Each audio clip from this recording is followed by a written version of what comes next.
Yeah, let's go. Welcome. Well, top of the morning, the afternoon, and the evening to you, whomever you may be, wherever you may be watching, looking, or listening. It's your boy Anthony Moore, Ant Mo. For those of you who may know for sure, and welcome to the Mind of a Man Network, and specifically, welcome to You Gonna Get These Sports, bruh. You gonna get them. So, listen, let me tell you about You Gonna Get These Sports. We speak for the anti-fanatic. We call it like we see it, and we worry about the consequences on the back end. You feel me? Hot takes are only bad takes if they're wrong. We are loyal to who is loyal to us. And fandom is not given, it is earned. But either way, you're going to get these sports, bruh. You feel me? Welcome, man. Thank you for tuning in. We pray that you do stick and stay. If you are a first-time listener, you come on back round. Hit that subscribe button. We want you to become a part of the Brain Trust. That is the family around here. And if you are a faithful, loyal listener and watcher, I lay from the bottom of this old cortisone, this old beating cortisone of mine. And if you are here, you seen the right thumbnail, kinfolk. Shedeur Sanders. Perfect timing. Dak Prescott. Oh, man, it was almost going to be a bad week for the week. WEAK. So that is what we are getting into tonight. We are going to take a deeper dive into Shedeur Sanders. He was the starter this week against your Oakland Raiders. And your Dallas Cowboys just faced off against your defending champions, the Philadelphia Eagles, the Turd Birds, whatever you would like to call them. Before we do that, let's get into the comments. Let's see who we got here. We got my boy Connor in the building, dog. He said, "What's up, man?" He early. Hey, man, early, better late than never. I'm just glad you're in the building with me, my guy. I'm early. And that's cool. That's cool. Man, tell a friend to tell a friend. Make sure you share this and make sure you like it because we need the likes, man. It brings people in to have the conversations that we need to have. Connor, there's a few players off your team that I'm looking forward to drafting from the Ohio State Buckeyes. But we will be talking Shedeur Sanders and the Cleveland Browns, and we will be talking your Dallas Cowboys, Dak Prescott, man. What's the fallout from this last game? Yeah, I hate the Cowboys even more after that game. And you got to tell me why, because we not nothing to hate. You feel me? You got to learn to appreciate, my brother. But listen, man, let's get into it before we get into it. First of all, stay around. If you are here for the Cowboys, stick and stay. We starting out with Shedeur Sanders because it's perfect timing. You feel me? If you love him, if you hate him, please let me know in the comments. It is what it is. But Shedeur Sanders finally got his first start with the Cleveland Browns. Dylan Gabriel suffered a concussion last week in the beginning of the third quarter. He goes out. Shedeur Sanders comes out. He waving to the crowd. Let's do it. He's waving to the crowd. Hey, let's go. He goes out there 4 for 16. It wasn't anything spectacular, but he also was ill prepared for the game. He had never got first team snaps. And although he had some bright spots, he had some bad spots too. So on this platform, we also aim to keep it real. We're going to keep it funky. We're going to keep it a buck. And so Shedeur, he didn't do what he was supposed to do fully. I mean, he came in with the lead. He left with the loss, but that's how it goes for rookies. So with that being said, let's look at some of the numbers. Now, if you've lived under a rock for some reason and you don't know the outcome of that game, they played the Oakland Raiders. They won 24-10. So he also only gave up 1 sack, which is cool because the issue with Shedeur was said that he drops back, he holds on to the ball too long. That has been truly an issue going back to Colorado, and he's in love with the deep ball. They tried to make the offense real short and quick that first year, but he ended up always keeping those eyes downfield. That's not a bad thing if you got the protection and if you can actually get the ball down the field, but it calls for a lot of cause for concern with what type of pro he was actually going to be. So he had a pick. He had a few bad throws. But what we cannot forget is that he is a rookie. Now, I had a clip. I don't, I can't believe that StreamYard done done it to me like that. But we're going to see if we can't find that clip that I had a whole bunch of stuff loaded up. But this is one of the key factors that we have to take into account. 52 yards, 39 yards, and 66 yards. Last week, 25 yards. What is that? That is the total number of passes, including the 6 quarters of starting as a starting quarterback in the NFL that he's done. 4 passes of 20 yards or more Shedeur has actually done. Now, one of those passes to Jerry Jeudy, he actually fumbled, which was 39 yards. But I repeat, 52 yards that set him up for that first touchdown. 39 yards that Jerry Jeudy jumps up in the air, gets the ball fumbled out. And then 66 yards, which was his touchdown to Sampson, the running back coming out of the backfield. Last week against the Baltimore Ravens, he had a 25-yard touchdown. Now, why is that important? Because Joe Flacco, in 4 starts, had 5 of those. So 4 starts, and the guy who was proclaimed to be the starters from the beginning of the season, the veteran, the big arm, the one that threw all those deep balls in Baltimore, had 5 passes of 20 yards or more in 4 starts. Dylan Gabriel, 7 starts. Anybody want to guess how many passes that he's had over 20 yards in 7 starts? Anybody? And I'm willing to bet if you don't Google it that you won't get it. So while I'm waiting on some responses, I'm going to go ahead and finish looking at these comments. I am going to start focusing more on getting through the show prep. So my people who are in the comments, I appreciate you. But if anybody wants to get the comment used with priority, please, by all means, do the super chats, and I will make sure to make those a priority. So my boy kind of said, like who? Laugh out loud, the whole roster. Hey, Miss Reese in the building. What's the deal, Miss Reese? I'm here for Shedeur. Okay, cool. No hate here. It really was really perfect timing. For sure. I just bust down my AP. You know what I'm saying? But anyway, okay. So here's my question that I posed here. Now, does he actually have arm talent? Because the thing from the pundits, all the people who talk, because we know what we've seen, right? We know what we've seen from the media. Everything that was stated was that Shedeur didn't have arm talent.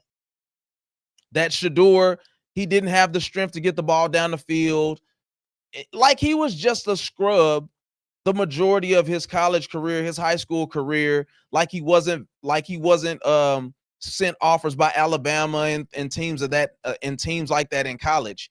This guy, if it wasn't for following his dad, would have had every opportunity to be great, period. His tape spoke for itself. So to the Rex Ryans of the world and all of these people who had so much to say about who he was and how he performed, does he have the arm talent now? That's the question.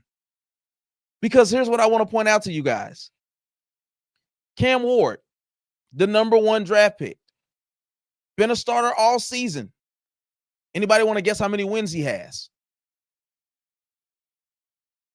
What is his record? 1-10. He's been given the keys. He had a full off season. He's worked with his receivers. They've gotten rid of a offensive coordinator. I have nothing against Cam Ward.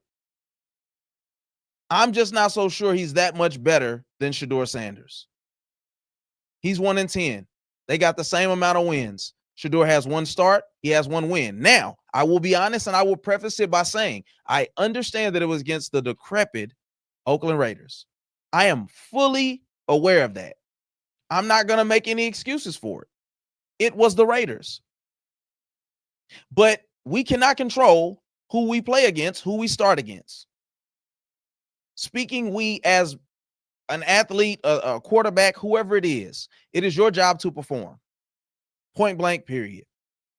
Yes, he has one of the greatest pass rushers that we have known for a generation. He's a generational talent in Myles Garrett. He has a really good defense. That same defense has gotten blown out numerous times. So we can't use, it was Oakland. He has a great defense. None of that stuff is proven to be true. They are aligning to have one of the top couple picks in the draft yet again. So we have to be real about what we're actually watching from Shedeur Sanders, what we are getting from this team, and does he actually have that it factor? So being analyzed of not being a team guy, not being supportive. Some of these things are going to have to start going by the wayside. We have to stop believing what the media has put out there about Shedeur Sanders, period. Because the reality is, he actually openly came out and talked about how he never wants Dylan Gabriel to not feel like he can be comfortable or do his job at a high level because of the people who love and support Shedeur, who believes that he's a better quarterback and want to give him a chance to be on the field. Who do you know who openly comes out and says things like that? He's actually a good kid. He's actually a talented kid. He was raised right. Some of these things we'll actually get into and talk about at a later time. But the reality is, he hasn't been given a fair shake in the NFL. Now, I'm not here to beat you down about it, but I got some more questions. Oh, I'm sorry, and I didn't take the comments down. I apologize. All right, we need prayers for our brothers and sisters affected by raids by the Muslims in Nigeria. For sure. I'm not negating that. We are talking football though. But you are correct, brother. I don't want to ever make light of what you're saying. That is important. Jackson Smith and Jigba is insane. Absolutely. We will be getting into some CD Lamb talk, some George Pickens talk as well later in the show. So like I said, please stick and stay, because we got to start having a conversation about who's actually the best receiver on this team. And I'm not saying that it matters in the grand scheme of things, but there is a pecking order now. Hey, I spelled that wrong. It was supposed to say, it's fine, brother. I get what you was trying to do there. But okay, so for those of you who have been watching this, right? We've been watching Shedeur Sanders. We watched his interviews. We've watched, we've seen the pregame interviews. And I do apologize. I had pictures and I had a video for us to watch. For whatever the reason, it is not showing up. I do believe that I can get that video to play. So please bear with me. But here's my question to you who are watching. Is Shedeur Sanders shown himself to be a diva? Has he shown himself to not be respectful? Has he shown himself to not be a team player? Does he, in fact, not have arm strength? And is he underprepared? Those are questions that it's important to ask yourself when we start talking about what we've actually seen on the field from him thus far. Here's what I came to the conclusion of. And it's a fancy saying. It's something that we've heard for a long time here for those of you who may know, but you believe half of what you see and none of what you hear. The reality is, going back to college and even going back to high school, I actually worked in an event for one of my brothers who had started a security company. This was some years ago when he was still at like Trinity. They had a high school event.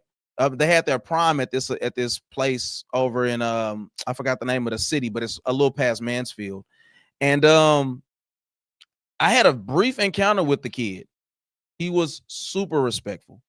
Super respectful. Here's the thing. For those people who may be watching and thinking that it's a little biased, I would be lying to you if I didn't say there was a smidge of bias. But here's the reality. These are good kids.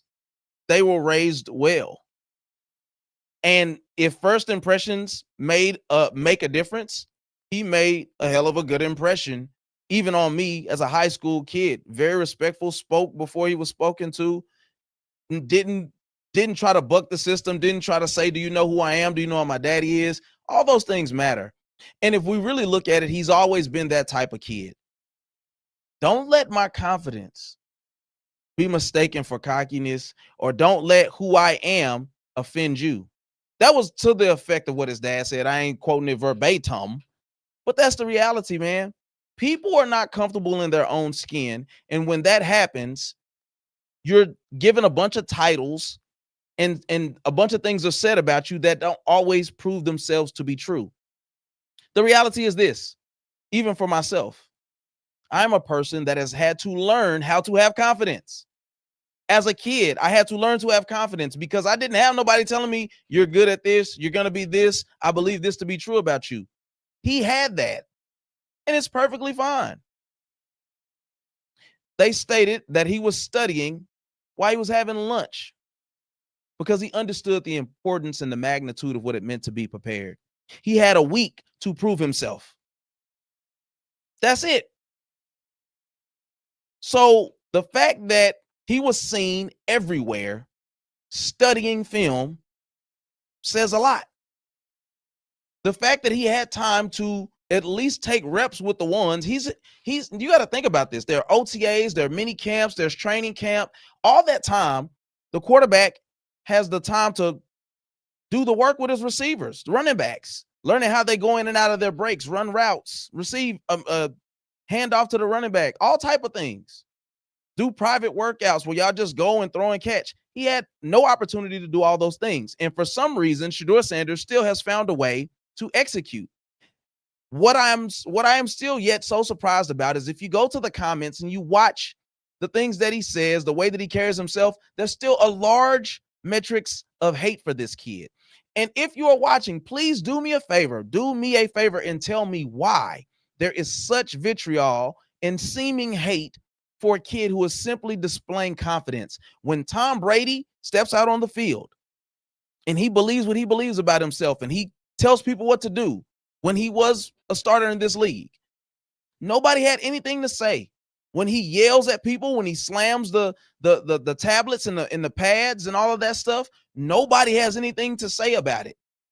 But when other players do the exact same thing, if you've been a player, if you've been a fan of the Dallas Cowboys like I have, and you watch Dez express himself on the sideline, people always assume the worst. They didn't know if he was encouraging people. They didn't know if he was taking accountability for what he said. They just assumed that he was doing something that was negative. Yet we've not seen Shedeur Sanders do anything but stand on the sidelines and be a supportive teammate. They said he's leaned heavily on Deshaun Watson. He's talked to the coaches over and over again because this is a guy who knows he has to maximize his opportunity. If y'all will give me but 2 seconds, let me pull up this video so that y'all can see the video that I have for you. It is a clip that people have a lot of issues about, and we are going to pull this video up and go from there. Give me 1 second. Here we go. And these Browns fans with your play today. Shedeur, you told us this week felt like you were getting back to normal, being a starting quarterback, like you have your whole career. But this is going to be your first NFL start. What is that all like in this moment? Let me know in the comments if y'all can actually hear the video. We cool, calm, collective life. This ain't nothing to us. And what do you hope to show against this Raiders defense, your teammates? Now, I don't know about y'all. And I'm going to keep it a bean. I'm going to keep it a stack million with y'all. I appreciate y'all for working with me. I didn't know if I needed to switch up the sound on there to make sure y'all can hear from my MacBook. But I don't understand, and please bear with me here, y'all. I really want somebody to let me know in the comments. If you do have an issue with Shedeur, please tell me why. If you don't, can you explain to me why you think people have an issue with him? They started the interview off there really quick in the pregame. He's the starter for the first time, and the lady is asking him how he feels, and he's like, I'm excited, whatever, but this ain't nothing to us. You know what I want, and you know what I would appreciate as a person. It's like a doctor doing surgery. Do you want me to come in there and say, hey, listen, don't need to be worried. I've done this 1,000 times. Hey, I've done 100 surgeries. Success rate is 98, 99%. This, whatever. Or would you want me to come in there and say, geez, I just pray that I could do better. Hopefully it goes well. It's like, no, that's not reality, my boy. I want to believe that I am the best and that I am the person, like Shedeur said, that I'm the one they've been looking for. That clip says everything. I want my quarterback, my receiver, my tight end, my running back, my lineman. I want my coach to believe that I'm supposed to be here. So all I'm saying, y'all, is can we give the kids some slack? It's not cockiness. It's not arrogance. It's confidence. I believe that I was supposed to be here. I've been trained by Tom Brady my entire career, or for a large portion of it. My daddy is the best receiver, the best corner to ever play the game. There was a lot of vibrato. Ooh, why was that word so hard? A lot of vibrato coming from him because he believes he is who he says he is. So at the end of the day, you can feel how you want to feel, but don't allow how he feels about himself, because the thing that I never understand about people in them feeling like somebody is cocky or arrogant or whatever it is, let people feel how they feel. Don't say something directly to me to try to impact how I feel about myself. As a quarterback in the NFL, do you know how hard that job is? You're responsible for calling and dictating the entire offense. If something goes wrong, you get all the praise. If something goes right, you get all the praise. If it goes wrong, you're the blame. Period. No, if Shedeur goes out there and has another 4 for 16, a pick, no touchdowns, he never gets to start in the NFL again for that team. There's just an expectation that we got to realize is real for this kid. The hate is real, but the love is realer. The comments are riddled with people who have never done anything well and who don't have confidence in themselves, and it shows. Cocky much? I'm like, I don't understand, bruh. I really don't. So, as a result of this, what's the fallout for him? He is gifted to be a starter again. He gets to play against the 49ers, the San Francisco 49ers. Coach Stefaski stated previously that Dillon Gabriel was the guy. If he's healthy, he's the guy. So now Dillon Gabriel is now coming off of the concussion protocol list, and he will now be bagging up Shedeur Sanders. I hate to break it to y'all. Dillon Gabriel is not a starter in the NFL. He's a small guy. He doesn't have a big arm. That's what's so interesting. He doesn't have but one completion down the field of 20 yards or more. He doesn't even attempt to throw the ball down the field 20 yards or more. He doesn't have great escapability. What I said from the beginning about Dillon Gabriel and my looking at him in preseason and all of that was that he's great at timing. He's good at 1, 2, 3, find your read, get the ball out. That's what he does. But here's the reality. They don't have good receivers. Did you see Jerry Jeudy? First of all, he's terrible at catching the ball as a receiver. He drops a lot of balls. One of the first balls that Shedeur completed to him last week, he was fumbling it before he actually brought it in. The jumping in the air, getting the ball knocked out, you're not dealing with a bunch of greatness over there, if we're being honest. Fannin, the tight end, is one of the better options. And then you got Quinshon Judkins and you got Sampson, the running backs. This team needs a lot of help. But what you want to see from your quarterback is an ability to go out there and not be afraid to throw the ball down the field. Shedeur loves to push the ball down the field. You want that from your quarterback. If you want any chance to win in the NFL, if you want to put points up, you got to stretch defenses. Otherwise, they're going to cover 2 and shell you to death and never worry about you throwing the ball down the field, as we saw from Dillon Gabriel. I'm sorry to tell you, but barring, and Lord forbid, any injuries, Dillon Gabriel won't see the field again. He shouldn't. The numbers are very pedestrian. And you can probably add in about 8 to 10 more passes that he's had since he's been a starter. He was given the keys to the franchise, y'all. He just didn't know how to drive the boat. I'm sorry. It just is what it is. So let me say this before we move on to the Dallas Cowboys, because we will be talking Cowboys here. Tell a friend to tell a friend. Make sure you hit the like. Make sure you subscribe and check and come, because we got plenty of good content over here at the Mind of a Man Network. Here is my final thoughts on this. And if you have some comments, please let me know. But this is the reality. Shedeur Sanders is not what was made out to be of him by the media. That's number one. He exudes confidence because he was raised to believe in himself, and that he's made to be in those moments. That's the reality. He's not a 5th round starter. He's not a 5th rounder. He is a 1st round draft pick in this league. You would have to show me a starter. You would have to show me a starter that's a rookie this year that is dominating or that is doing better than Cam. Cam Ward, that is doing better than what we saw from Dillon Gabriel, than what we've seen from Shedeur Sanders. I can't name you a quarterback. The reality is he's looking just the same, if not a little bit better than the guys that he's playing, that are his counterparts.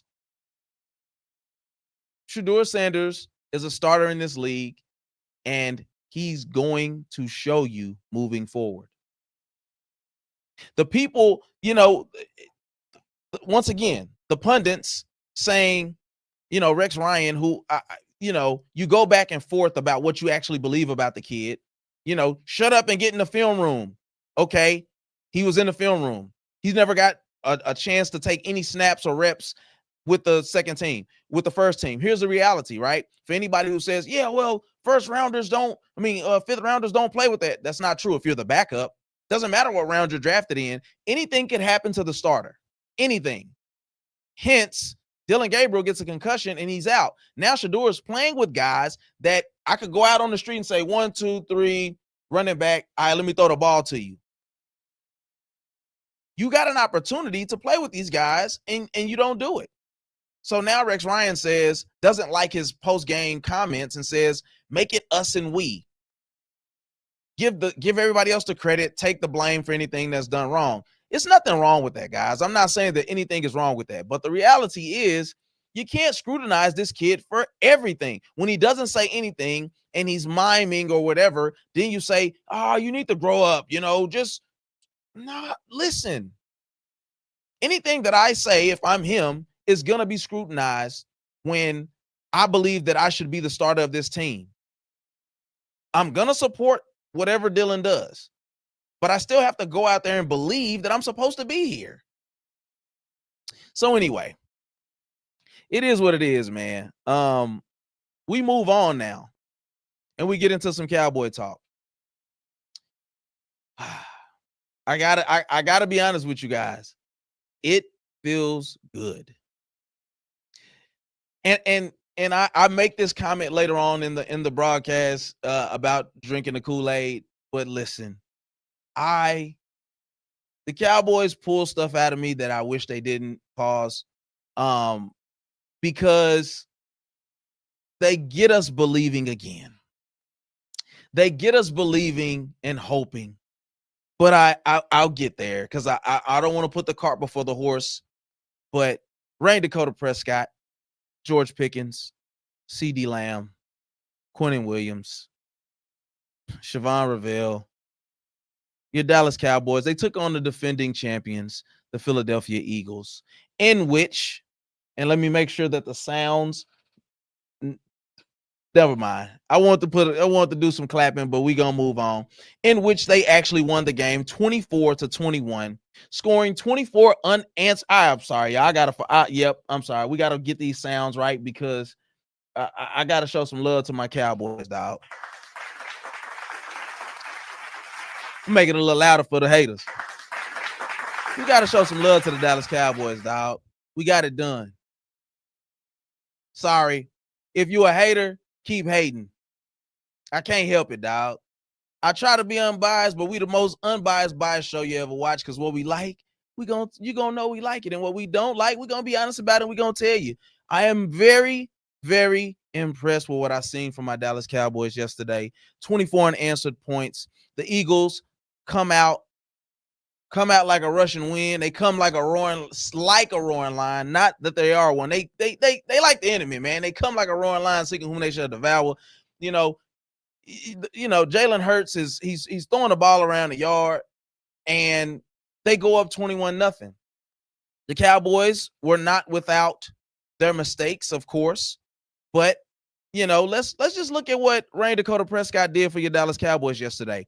23 of 36, 2 tutties thrown, 1 to George Pickens, 1 to Brevin Spann Ford.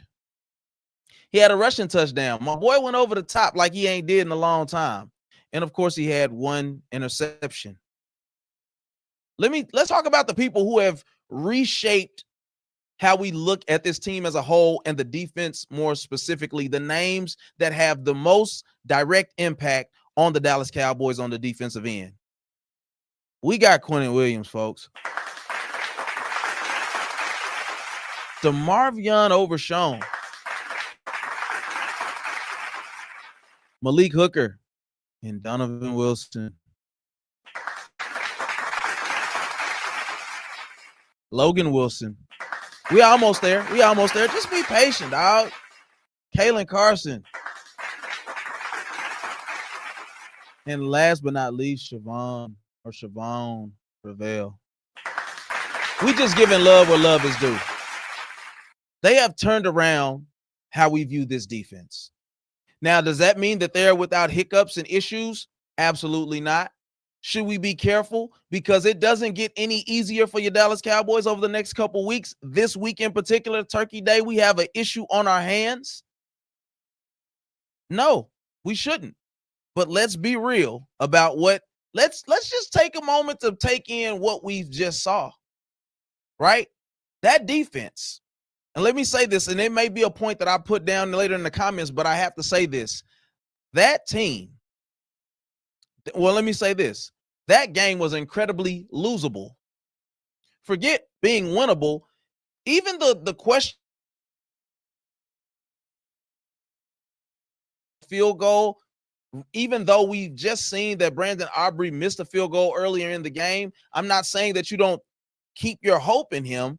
But the reality is we're always looking to be on the offensive as an offense. We should never be relegating ourselves to just hoping that we can have Brandon Aubrey kick a field goal. Where is this AI thing coming from? No, this isn't AI. Where do y'all be getting that from? No, this isn't AI, my brother. If that's a real question, I would love to know where you're getting that from. Because maybe there's a bot. And if it ain't a bot, then make sure you like and subscribe, my brother. I appreciate it. Luke Moritz said, hi, how you doing? I appreciate you. Thank you for letting me know that it was coming through loud and clear. Ma'am. So, yes. I don't know what that is. It might be a bot. But anyway, this game was incredibly losable by your Dallas Cowboys. There was a bunch of things that we didn't do. The reality is we should have beat these guys by 2 touchdowns.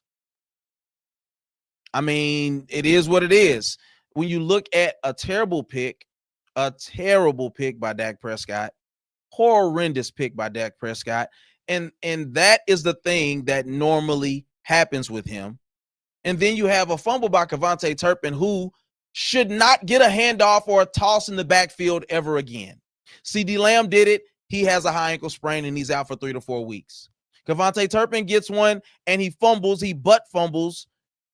Dang near butt fumbles off of the lineman. We got to stop that, man. Stop those type of trick plays. I'm not mad at you formulating pick plays and all of that type of stuff, finding ways to get the tight end and your fullback the ball, but the Kevontae Turpin experience should just go away. That's what I will say initially. Continued slow starts by your offense. I don't know what it is. It's like against the good teams, even if we're fighting firepower with firepower, we always find a way. And this has nothing to do with Shoddy here. This is going back to Mike McCarthy even. Now we can see what the common denominator is a lot of the time, and it's looking like it's maybe Dak Prescott, might be the offensive line, but for whatever the reason, we are struggling mightily. We are struggling to find some semblance of coming out with a good run game, utilizing the offense in some type of way where we can do the play action with the run game. Shout out to Javonte Williams, who had a really good game running against a team. This is what we got to also realize here, guys. This defense has held top tier Detroit Lions and Green Bay Packers to under 16 points. This defense is not to be trifled with, regardless of what you could think about the offense. So for them to go essentially to have a lead and then to tell that defense to pin their ears back and get after Dak Prescott, for us to, number one, defensively play like there's fire behind our butt, and to actually go out there and move the ball to the tune of 350 something yards with of course a couple of drops and fumbles going in there, you're looking at putting up 400 yards against that top 3 defense in the NFL. Shout out to Vach Lombardi. I ain't gonna lie, I've been rocking with him in the content tough lately, and he's gave me some of these thoughts, that to kind of expound upon. But we are supposed to beat this team twice. I hate to break it to y'all. You can call us homers, you can say what you want to say, but your Dallas Cowboys should have went out there and absolutely ruined opening night for the defending champions, your Philadelphia Eagles. But yet again, drop balls have put us in precarious situations with a far less defense than what we actually started with.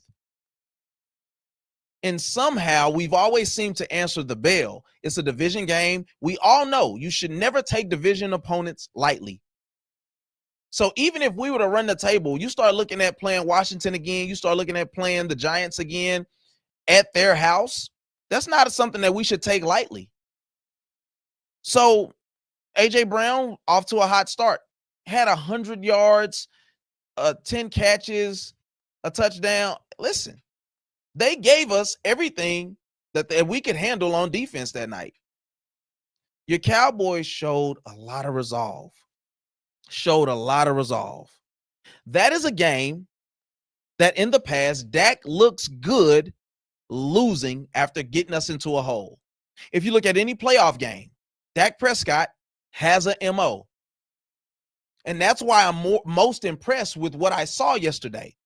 Because typically against playoff quality opponents, Dak Prescott is going to find a way to give you the ball. He's going to find a way to turn the ball over. 2 picks, one of them will be a pick 6, or he'll fumble the ball. We go into halftime, we down 17-3, 20-21-0, and then we the little engine ourselves to make the game close late, and then we lose the game. That is literally the MO of what Dak does. When the pressure gets high, Dak Prescott usually shrinks. 10 years in the NFL. Let's not forget this. 4th round draft pick. Romo gets hurt in Seattle. The rest is history for Dak. But the history of him, 2 games in the playoffs against Green Bay, 2 games in the playoffs against your San Francisco 49ers, Dak Prescott typically finds a way to shrink. This ain't the playoffs, but it is the defending champions. And Dak Prescott literally had us in both of these games and was not the reason that we would have lost those games, even with the bad pick. Because he didn't drop the balls. He didn't fumble the ball. So I got to give major love to a guy that a lot of people have counted out, raising my hand, because not only am I the client, I'm the president. I have been one that said I don't believe in Dak Prescott. When that $60 million option was on the table, I said, well, let him walk, give him an opportunity. Give us an opportunity to really tank, and let's see who we can go get. Maybe we get Shedeur Sanders. That didn't happen.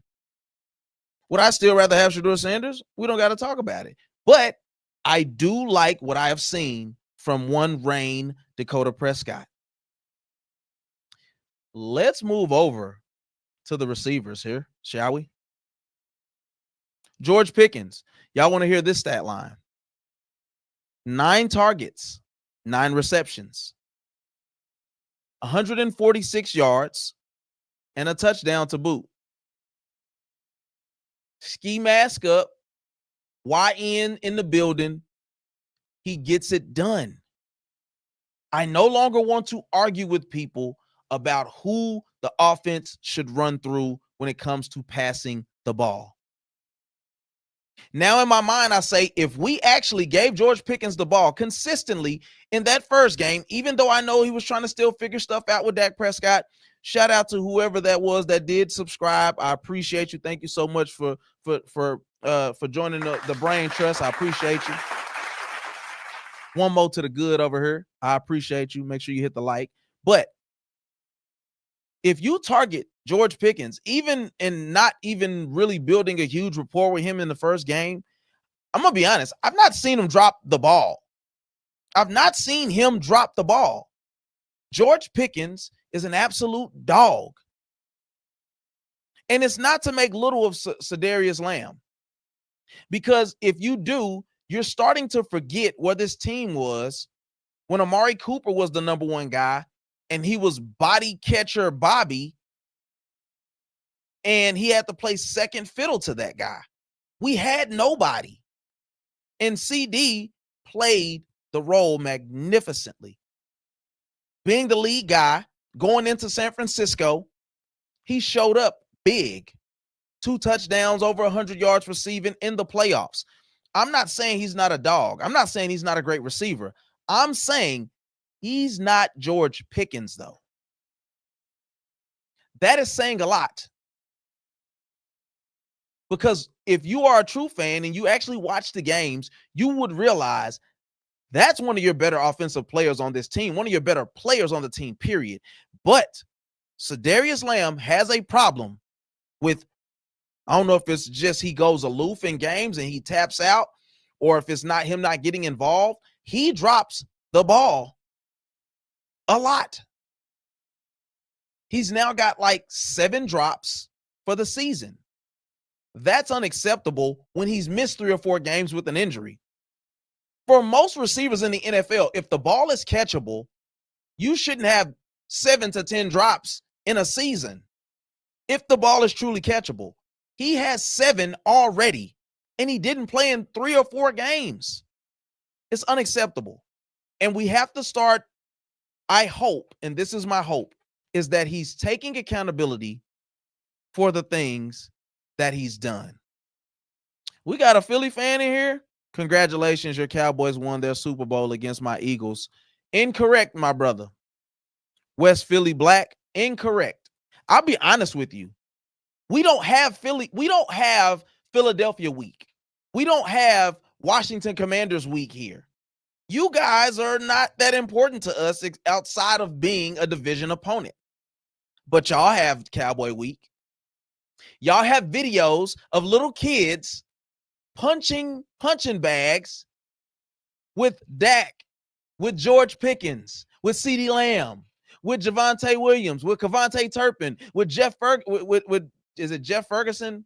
Whatever. Jake Ferguson, with Jake Ferguson's face on it, just to take a L. We don't care about y'all like y'all care about us. It's still important to y'all that y'all beat the Dallas Cowboys. Put that in your pipe and smoke it. Congratulations, though. You have a great franchise. Howie Laurie, or whatever his name is, he is a great GM. Well-run organization. Your quarterback is fraudulent, though. Hold on. That's your quarterback. There's something behind that fart. I hate to break it to you. Y'all are more successful when he throws for less than 200 yards and you run your running back into the ground. Saquon, I seen a fan mad because y'all had more passing yards, not realizing that a part of Saquon's demise is you ran him into the ground last year. It's a formula that works, but it doesn't work long term. You miss out on a talent like Saquon Barkley having longevity because you can't find a way to get your quarterback to look past his first read. Jalen Hurts is a consummate professional. He's a good guy. He ain't a great quarterback. He can lift the same as Saquon. He can probably be a great example, but he's not a great quarterback. Doesn't have an howitzer for an arm or whatever gun you want to use. He cool. But what he is, and I've said this before, and we can move right along. I just got to put you in your place real quick. But what he is one of the best in the game at situational football. The Philadelphia Eagles, Jalen Hurts, Patrick Mahomes, Kansas City Chiefs, they are the best in the business at situational football. Jalen Hurts knowing when to drop back and then go for the QB draw, how to get in between to where it was almost a sack, but he gets 5 or 6 yards out of it. They are the best at that. That's why they've been successful. Not because of the arm of Jalen Hurts. It's the legs and the brain to know when. He hasn't evolved as a passer. He throws a really good deep ball. But that's all I got for you. And if the pressure comes, he's not going to be accurate. So I hate to break that to you, and there's no disrespect to you. I appreciate you, Philly fan, but it's not a Super Bowl for us. We got bigger fish to fry. If you think for a second we're drinking Kool-Aid because we beat y'all and y'all won the Super Bowl last year, you got another thing coming. We got the team that y'all beat coming up this week. It's a turnaround, my brother. We don't care. It is what it is. But y'all think y'all are more important than you actually are. So I move on. Like I was saying, George Pickens, who dogged y'all out yesterday, hurt his leg in some capacity, whether that was knee or ankle, knee or calf, and still found a way to come out there when y'all should have known the ball was coming his way, hit you with a slant. He's a dog. It is what it is. Now let's look at CD Lamb's numbers. And I say everything that I've said about how great he's been in the league. 1,700 yards. Was it last year? Listen, this guy he's an elite receiver in this league. He was clearly a top 10 receiver before this year. I'm not even here to argue that with anybody. But he's creating a problem of his own doing if he doesn't learn to hold on to that ball, to catch the balls that are thrown his way. Shedeur Lamb, 11 targets yesterday, only 4 receptions. One of them was a 50 or 52-yard ball that we caught.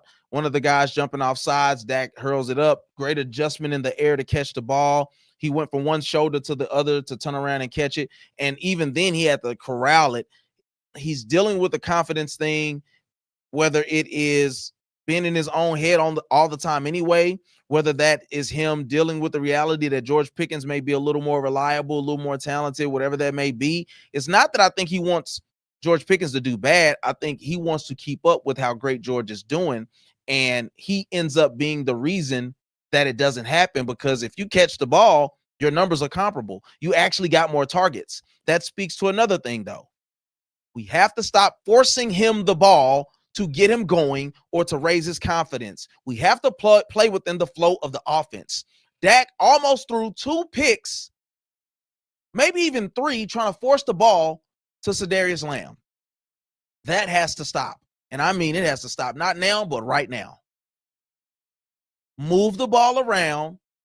If we gotta give George 2 more passes because it's effective and we win the game, who cares who had more catches, more yards, more touchdowns, as long as we win the game?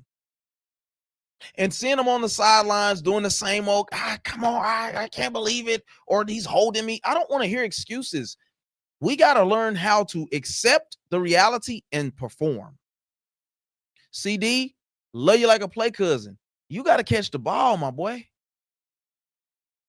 You got to get out your head, and you got to perform.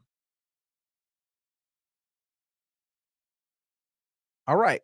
So he had 75 yards receiving as well, and a drop ball in the end zone. I don't have anything for you, man. That's the crazy part, is if he catches those 4 balls, he's over 100 yards and he has a touchdown. He's just as comparable if he executes. Just get out your head, CD, man. We really need you to be tapped in, because it's only going to get harder. Somebody's going to find a way to bracket George, and we're going to need you to come alive. Trust me. What's the fallout from this win? What is the fallout? Well, clearly our playoff hopes are still alive. At 5-5-1, it shouldn't be taken for granted that this team has found a way to put 2 wins together. It is not hard. It is not easy to win in the NFL. Say what you want to say. Let's celebrate that this team has found a way to string together 2 wins. Not everybody believed that the Cowboys were going to win this game, period. It was looking pretty glim, doom and gloom for a large portion of that game. But what we heard was that Quinnen Williams found a way to inspire that defense, as well as the reality of, people still remembering Marshawn Nealon and his contributions. He's going to be a key contributor in spirit to this team. The belief, the mindset that he's still here, finding a way to impact this team. I'm not here to get into the minutia of that, but that, we see the flags waving, we see the towels. It's still a very emotional thing. You don't just get over the death of somebody in a week or two. If you are, you're pretty insane. But apparently Quinnen Williams was talking about how he loved being in this position because he wants to go eat. He wants to hunt what he eats. That ain't nothing given, and you got to go take it. And then the offense hearing that, it inspired them. Here's the reality. This is not an easy game to play. The NFL is hard. And your Dallas Cowboys found a way. Now, that win is over. There's no more celebrating that. It's time to move on. We have the Kansas City Chiefs coming in, who found a way to win the game in overtime yesterday. Some would say that could be a momentum builder, actually getting a W. Their playoff hopes are on the line. Some would say if they lose this game, they are out of playoff contention. They won't find a way to dig themselves out of the hole to be able to keep up with the division leaders and the people that are actually in the wild card hunt. You look at a team like Jacksonville, who found a way to pull out a win yesterday. It is what it is. And as a matter of fact, let me pull up ESPN and let me look at what they're actually looking like in playoff contention, and then we'll actually see. And for those of you who are wondering, San Francisco 49ers are actually beating your Carolina Panthers right now. There was a debate on if we want Carolina to lose or San Francisco to lose. I don't really care. I believe that as long as you win, and you win a lot more than you lose, that you have a chance to actually still make the playoffs for your Dallas Cowboys. But if we look at your Kansas City Chiefs, yesterday, like I said, they found a way to pull out a win against the Colts in overtime. Which, how do you feel about that? If you're the Colts, because you were all looking like you're going to be one of the ones who is going to go represent the AFC in the championship game and go to the Super Bowl. You just took an L to a team that's reeling, and your Kansas City Chiefs. They're now 6-5. Now, if I go quickly and I look at the standings in the AFC, your Chiefs are third behind. They're a game behind the Chargers, and of course your Denver Broncos are 9-2. You're not catching them. I'm gonna be honest. Looking at the layout, it's not that's actually overdone. If I'm being honest, right now the Chiefs are 10th. They're behind Houston and Pittsburgh. So they're at number 10 right now. And we're going to move on from this quickly. I'm just looking to see, of course they're champions. So they're going to find a way to play with urgency here. But you have New England, Denver, you have the Colts, you have Baltimore. Those are all your division leaders. And then you have your Chargers, you have Jacksonville, you have Buffalo, you have Pittsburgh, you have Houston. So essentially you're looking for Houston and Pittsburgh to go on some type of losing streak. But I tell you what, a loss to the Cowboys doesn't help your chances. And that's just the reality. So moving on. It is what it is. Do I believe that we really have a chance to win this game? If I'm being honest, and if I go into what I said about your Philadelphia Eagles, the same thing I said about the Chiefs, you're looking at a team, first of all, unlike the Philadelphia Eagles, who have a horrible coach in Nick Sirianni, he just is the best at maneuvering through that toxicity. He leads the charge with it, and that's what still makes all of that stuff work. He's gritty, he's foul-mouthed, he fits in with that culture over there. But when we start looking at Patrick Mahomes, he's been to the AFC Championship every year he's been a starter. When we look at Andy Reid, who has won multiple championships, one of the greatest offensive minds, probably the greatest coach that we've ever known, not Bill Belichick, sorry. Bill Belichick had no emphasis on the offense. That was Josh McDaniels. You start looking at Andy Reid, you got to kiss that ring. I'm sorry. But the reality is, this is going to be a well-coached team. This is going to be a team that is listen, they've lost to good teams, but they find a way to win. We not historically bad against the Chiefs. We're not historically great against the Chiefs. It's a toss-up, if I'm being honest. But the Cowboys absolutely, after beating the Eagles on a short week, same thing with your Kansas City Chiefs. They actually played longer because they went to overtime. But I call it a pick'em game. It's a pick'em game. Of course, at quarterback, the edge goes to Patrick Mahomes. At coaching, the edge goes to Andy Reid. But if I'm being honest, I would say that if looking at this last game against the Philadelphia Eagles, they would probably say the same thing, that the edge went to Nick Sirianni, that the edge went to Jalen Hurts, the edge went to Saquon Barkley, the edge went to, they would have said we have the best receiving core. But the edge would probably go to Dallas Goedert versus going to Jake Ferguson.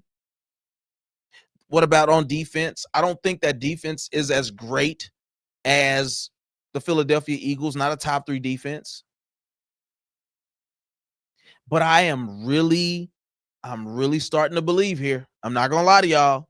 I ain't going to sugarcoat it. I'm just going to keep it real with you. And anybody who has watched my channel long enough knows I am a realist. I'm a realist.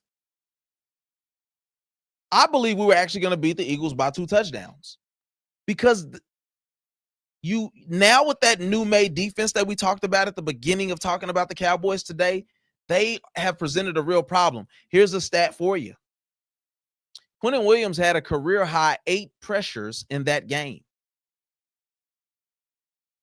26% of the time he was getting pressure on the quarterback.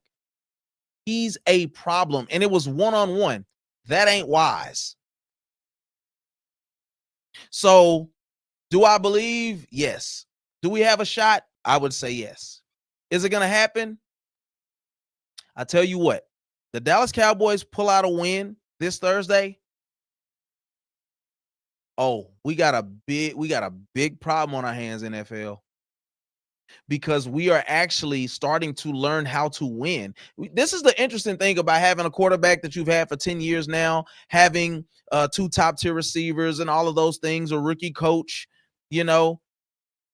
This franchise has been given a lot of love over the years that was unwarranted. Some people would even argue if you win the game, you're 6-5-1. What does that matter? It is not just that you win. It is how you win. And this team is figuring out how to win. Not every game is going to be pretty. You're not going to have a schedule full of Oakland Raider games. You're not going to have a schedule full of Cleveland Browns before Shedeur Sanders games. It's not going to happen. So mistakes are going to happen. Picks are going to happen. Fumbles are going to happen. Penalties are going to happen. What I'm more impressed by is that we found a way to win the game for once. Because in the middle, it was a little shaky. In the middle, it was looking a little, I called it on Facebook. I said, hey, congratulations, y'all fought. Y'all stayed in the game. Now we get to get our hearts broken again. Your Dallas Cowboys found a way to persevere. So we got Kansas City on Turkey Day. I'm going to go out on a limb. Call it homerism. It's fine. I think the Cowboys find a way to squeak out a win to the tune of something like 20-17. Here's the reality. The Kansas City Chiefs don't have a solid, sustainable run game. Here's what we've done in 2 games with Quinnen Williams and without Quinnen Williams. We found a way to nullify the Philadelphia Eagles run game. Philadelphia, the first game, Jalen Hurts has 2 rushing touchdowns. Doesn't sniff the opportunity to run the ball in as a quarterback in that game because the pressure that we got up the middle with Quinnen Williams, with Kenny Clark, with Osa Digizua. So if we can nullify the run game like we've done successfully for 2 games, I don't care about the opponent. Now it's down to Patrick Mahomes being able to consistently drop back and find open receivers, including Travis Kelce, who has been tagged as one of the greatest tight ends ever. I'm still not putting him over Anthony Gonzalez. I don't give a crap what you say. Today's NFL is predicated and built around a guy like Travis Kelce being able to get open. In that NFL, it was not the same. That was not the norm or the standard. The running back was king during that time, and your receivers were secondary, and then your tight ends. Anthony Gonzalez completely rewired the way the game was played at tight end, and I'm not giving Travis Kelce that. I don't give a crap who you are, what you think.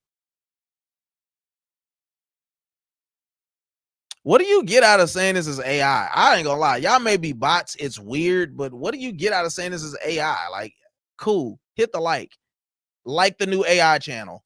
Maybe that's love to me. Am I articulating and orating in a way that would make you believe that this is AI? I guess. Neither here nor there, though. Anyway, I don't get what you get out of saying this is AI. I mean, is it because of the background? Is it because of quality? I ain't AI though, my boy. I wanted to play like AI when I was young, but definitely not AI.